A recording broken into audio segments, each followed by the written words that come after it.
അള്ളാഹുവിനെ മാത്രം ഭയന്ന് ജീവിക്കുന്ന ധൈര്യശാലിയായി നിർഭയത്വമുള്ളവനായി, തോക്കിൻ മുനമ്പിലാണെങ്കിലും ചീറിപ്പായുന്ന യുദ്ധ ഡ്രോണുകൾക്ക് താഴെയാണെങ്കിലും പൊളിഞ്ഞു വീഴുന്ന കെട്ടിടാവശിഷ്ടങ്ങളിൽ തന്റെ കുടുംബക്കാർക്കിടയിൽ അവരുടെ മൃതശരീരങ്ങൾക്കിടയിൽ അനാഥനായി ഹനിക്കപ്പെട്ട പിഞ്ചുബാലമാണെങ്കിലും നിങ്ങൾ ഈ നാട്ടിൽ നിന്ന് പോകേണ്ടി വരുമല്ലോ, നിങ്ങളെ മിസൈലിൽ ചുട്ടി ചാമ്പലാക്കുമല്ലോ, എന്താണ് നിങ്ങൾക്ക് പറയാനുള്ളത് ചോദിക്കുമ്പോൾ അവിടുത്തെ പിഞ്ചുമക്കൾ പറയുന്നു, നസീറു ഇലാ റബ്ബിന, ഞങ്ങളുടെ റബ്ബിലേക്ക് ഒരുമിച്ച് ഞങ്ങൾ യാത്രയാകും, ബോംബിടുന്നവർ ബോംബിടട്ടെ എന്ന തൗഹീദിന്റെ ഭാഷ്യം കൽബിൽ തൊട്ട് നാവിലൂടെ തുളുമ്പാൻ പിഞ്ചു കുഞ്ഞുങ്ങൾക്ക് സാധിക്കണമെങ്കിൽ ആ നിർഭയത്വം ആര് നൽകുന്നു?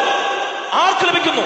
അല്ലാഹ്, ലാ ഇലാഹ ഇല്ലല്ലാഹ് എന്ന തൗഹീദ് കൽബിൽ ഊട്ടിയുറപ്പിച്ചവർക്കെല്ലാം ആ നിർഭയത്വത്തിൽ ജീവിക്കാൻ സാധിക്കില്ല. ഹൃദയത്തിൽ തൊട്ട നിർഭയത്വം ആർക്കാ സാധിക്കും?